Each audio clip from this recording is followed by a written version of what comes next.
गुरु भक्ति। गुरु शिष्य का संबंध भगवान और भक्त जैसा होता है।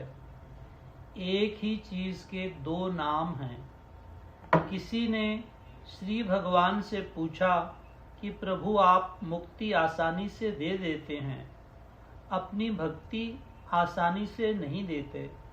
तो वे बोले कि मुक्ति किसी को दे देना मेरे लिए ऐसा है कि जैसे कोई राजा किसी आदमी को बड़ा अधिकार दे दे। उसमें राजा का क्या जाता है, उसके लाखों अधिकारी हैं, ये एक और सही। परंतु किसी को अपनी भक्ति देना, किसी को अपना भक्त बनाना, उसका गुलाम बन जाना है। और गुलाम बनना कोई भी पसंद नहीं करता और मैं भी पसंद नहीं करता हूँ। भक्त जो चाहता है मुझसे करवा लेता है। मैं भक्त के हाथ की कठपुतली हूँ और वो जैसा चाहे मुझे नचाता है, और इसीलिए मैं आसानी से किसी को अपनी भक्ति नहीं देता हूँ। देखो भक्ति में कितनी शक्ति है। हम आपको बताते हैं कि संसार में सबसे महान शक्ति है भगवान के प्रेम की, गुरु महाराज की भक्ति की। हमने यहाँ देखा है कि हमारे कई लड़के लड़कियों को इतने थोड़े समय में ब्रह्म स्थिति मिल गई है, जिसके लिए उपनिषद कहते हैं कि इस स्थिति में पहुँचने के लिए कई जन्म चले जाते हैं। यह स्थिति केवल गुरु भक्ति से, गुरु महाराज से सच्चा प्रेम करने से हमारे बच्चों में अपने आप आ गई है। अब बताओ गुरु भक्ति में कितनी जबरदस्त शक्ति है, कितना कमाल है, जिसके लिए न कठिन तपस्या करने की ज़रूरत है, न कठिन अभ्यास करने की ज़रूरत है, और न तीर्थों में जाने की ज़रूरत है, न दूसरे अनेक कर्म करने की ज़रूरत है। गुरु भक्ति क्या चीज़ है? हमारे गुरु महाराज श्री साईं बाबा स्वयं भगवान दत्तात्रेय जी के अवतार हैं। दोनों रूप पूर्ण सत के ही हैं। उनकी जितनी भी लीलाएं हैं वे सिर्फ यही स्पष्ट करने के लिए थीं कि गुरु तत्व में गुरु भक्ति क्या कर सकती है। एक दफ़ा उनका शिष्य जो पुलिस में हेड कांस्टेबल था, वो बोला कि महाराज मैं प्रयागराज की यात्रा के लिए जाना चाहता हूँ, मुझे आप आज्ञा दीजिए। उन्होंने पूछा कि क्यों जाना चाहता है? उसने कहा कि सबसे बड़ा तीर्थ है, वहाँ जाने से बड़ा पुण्य होता है। श्री महाराज बोले तेरा थोड़ा सा वेतन है, बड़ा परिवार है, अगर तू जाएगा तो 2 माह का वेतन खत्म हो जाएगा। वो मान गया, बोला ठीक है। ऐसा कहकर जैसे ही उसने नमस्कार किया तो उनके दाहिने चरण के अंगूठे से गंगा और बाएं चरण के अंगूठे से यमुना फूट पड़ी। उन्होंने कहा कि चल आ स्नान कर ले। दोनों के जल में अलग अलग गंगा और यमुना के पानी के रंग और गुण थे। इसका मतलब क्या है? जो गुरु महाराज के चरणों का स्पर्श करता है उसके सभी तीर्थ हो जाते हैं। उसे किसी तीर्थ में जाने की जरूरत नहीं है। जो श्रद्धा और प्रेम से गुरु के चरणों का स्पर्श करता है उसे कहीं जाने की जरूरत नहीं है। गुरु भक्ति में इतना कमाल है। उन्होंने ऐसा करके बताया कि हर चीज में हम हैं। किसी ने कुत्ते को रोटी डाली तो उसे कहा कि तुमने आज मुझे पेट भर खाना खिलाया। किसी ने बिल्ली को डंडे से मारा और जब गुरु के पास गया तो वे मालिश करवा रहे थे। बोले, आज तुमने मुझे डंडा मारा है। किसी ने भैंस को दुत्कारा तो बोले, आज तुमने मुझे दुत्कारा। किसी ने छूत छात की और बाद में भोजन ले गया तो स्वीकार नहीं किया। अर्थात गुरु किसी हाड़ मांस में नहीं होते। गुरु तत्व कैसे काम करता है ये आपको समझने की बड़ी जरूरत है। गुरु तत्व दो प्रकार से प्रकट है, एक तो साकार रूप में, दूसरा निराकार रूप में। जिस शरीर में गुरु तत्व प्रकट हो जाता है वो शरीर दिव्य हो जाता है। उस शरीर का ध्यान करने से, उस शरीर के साथ प्रेम करने से, उनकी शरण में जाने से वो सब आनंद मिलता है जो भगवान के अर्पण होने से मिलता है। वह शरीर एक जीना हो जाता है संसार पार होने का। एक बार की बात है, बाबा फरीद जो एक बहुत बड़े फकीर हुए हैं, उनके मन में 12 वर्ष की आयु में भगवान पाने की रट लग गई। 24 वर्ष तक उन्होंने जंगल में बैठकर इतनी कठिन तपस्या की कि उनका शरीर सूख कर कांटा हो गया। 36 वर्ष की आयु में इतनी कठोर तपस्या करने पर भी जब उन्हें भगवान का दीदार नहीं हुआ तो एक दिन वे भगवान से गिला करने लगे और बोले, ऐ खुदा बंदे करीम, मैंने 24 साल तक तेरी रियाजत की और इबादत की, लेकिन तू मिला नहीं, तू है कहाँ? तो उसे आवाज आई, ऐ बंदे, मैं तो तेरे चारों तरफ हर पेड़ में हर जगह हूँ, यहाँ तक कि जिस पत्थर पर तू बैठा है उसमें भी मैं हूँ। जहाँ पर मेरा दीदार हो सकता था वहां तो तू गया नहीं। मेरा दीदार का स्थान एक ही है, वो है मुर्शद, परंतु तुमने मुर्शद तो धारण किया नहीं। ऐ बंदे, तू मुर्शद धारण कर, अपने पीर के पास जा। इस पर फरीद जी ने सोचा कि कहीं गलत रास्ते पर न चला जाऊं, पहले भी मेरे 24 साल ऐसे ही चले गए हैं। तो उन्होंने पूछा, ऐ खुदा बंदे करीम, मुझे मुर्शद मिलेंगे कहाँ?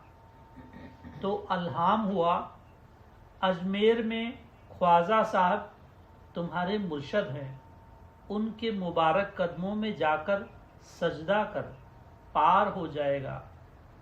तो बाबा फरीद वहां चले गए, परंतु वहां जाकर वातावरण और ही देखा। दरबार लगा हुआ था, कव्वालियां गाई जा रही थी। वो एकदम हैरान हो गए कि खुदा ने ये कहाँ भेज दिया मुझे। ख्वाजा साहब फरीद के मन की बात जान गए। उन्होंने उनको अपने पास बुलाया और बोले, हमें अल्हाम हुआ है, खुदा ने ही तुझे यहाँ भेजा है। पीर साहब ने फरीद से पूछा कि ये कव्वाली गज़लें कैसी लगी?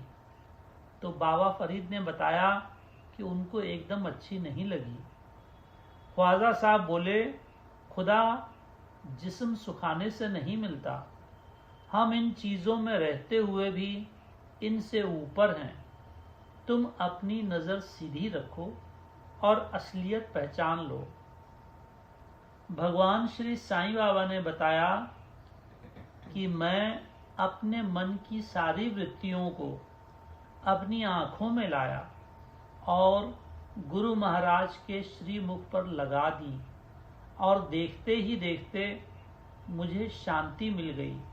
मुझे स्वयं भगवान दिखे और वह आप लोगों को मार्गदर्शन करा रहा है कि शांति पाने का क्या रास्ता है। ये है गुरु महाराज का साकार स्वरूप। लेकिन जो असली काम करता है वो है गुरु महाराज का निराकार स्वरूप, और वो घट घट व्यापी है। जिस तरह जिस स्थान पर जिस हालत में भी कोई गुरु महाराज के साकार स्वरूप को याद करता है, उसी जगह उसी स्थान पर उसी हालत में गुरु महाराज का निराकार स्वरूप उसकी मदद करता है। अगर हम श्री भगवान को सीधे बुलाएंगे तो शायद हमारी आवाज़ न भी सुनी जाए, किंतु जब हम गुरु महाराज को याद करते हैं तो वो आवाज़ फौरन सुनी जाती है। इस बात को भी आप में से बहुत लड़के लड़कियां काफ़ी अनुभव कर चुके हैं। ये गुरु तत्व है, ये भगवान की विधि ही है कि गुरु पहले होते हैं, भगवान पीछे होते हैं। गुरु तो स्वयं भगवान रूप होते हैं। जो गुरु महाराज का ध्यान करता है वो भगवान का ध्यान करता है, लेकिन भगवान को ये ध्यान ज़्यादा प्रिय है और इससे ही भगवान जल्दी प्रसन्न होते हैं। जो श्री भगवान का सीधा ध्यान करता है उसे देरी लगती है, बात नहीं बनती है। हमारे गुरु महाराज जब हमारे पास ठहरना शुरू हुए तो हम अनाड़ी थे, कुछ समझते नहीं थे। पहले दिन उन्होंने कहा, आरती घुमाओ बेटा। हमारे पूजा के कमरे में हमारे राम की मूर्ति थी। वहाँ उस समय हमारे गुरु महाराज भी बैठे थे। हमने आरती पहले भगवान को घुमाई तो वो हम पर नाराज हो गए। बोले, क्या कर रहा है? भगवान तुझ पर नाराज हो जाएंगे, तू उसकी विधि को तोड़ रहा है। जानता है, उसका नाम मर्यादा पुरुषोत्तम है। उसने संसार में अवतार लिया था मर्यादा कायम करने के लिए, और जब जब गुरु वशिष्ठ उनके महल में आते थे तो वे दौड़कर उनके श्री चरणों में लेट जाते थे कि आपने क्यों तकलीफ की, दास को बुला लेना था।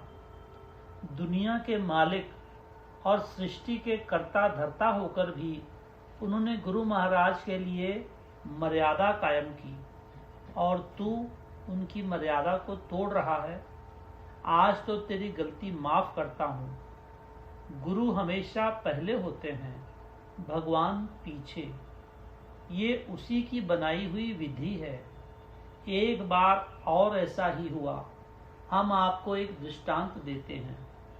गुरु महाराज हमारे घर 5 मिनट के लिए रामटेक जाते जाते ठहरे।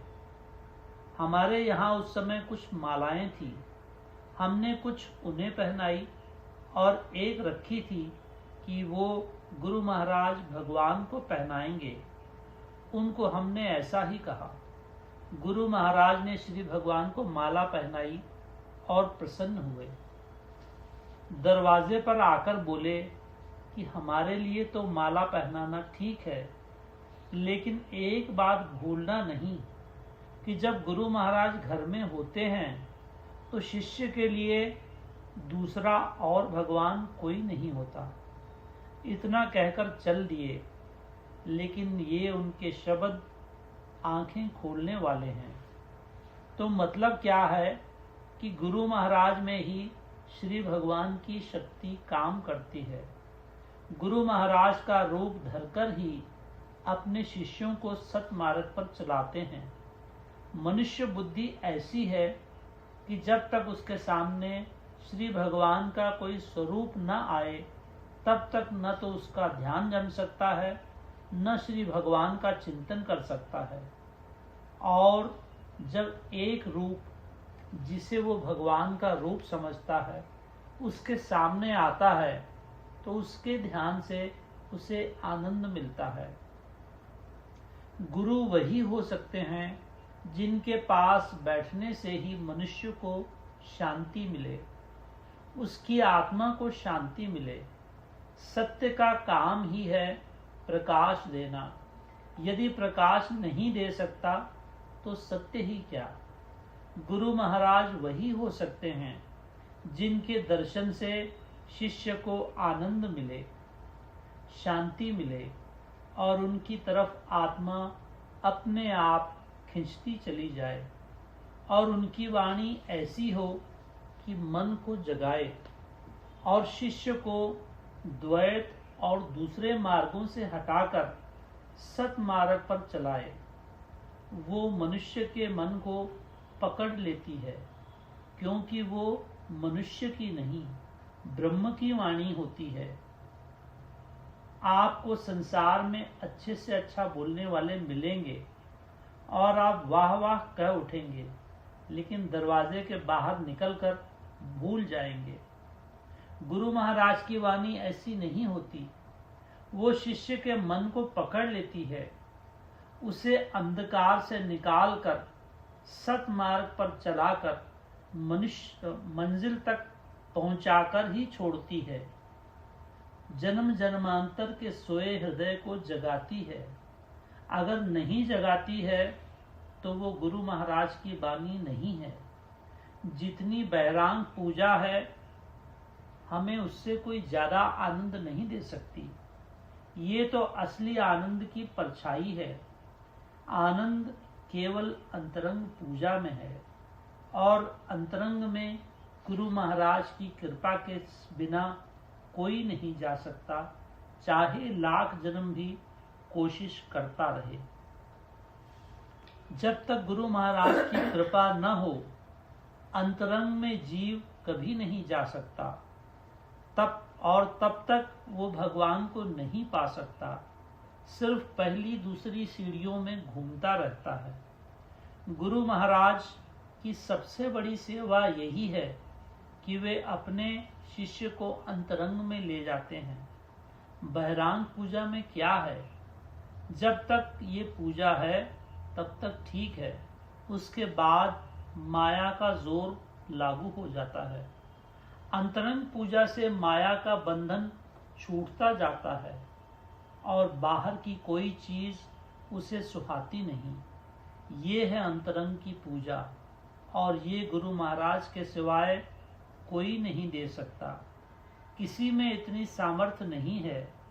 जिसने गुरु महाराज की शक्ति का सामर्थ्य अनुभव किया है, उसके लिए श्री भगवान को पाना, माया से छूटना सुगम हो गया और जन्म मरण से छूटना सुगम हो गया।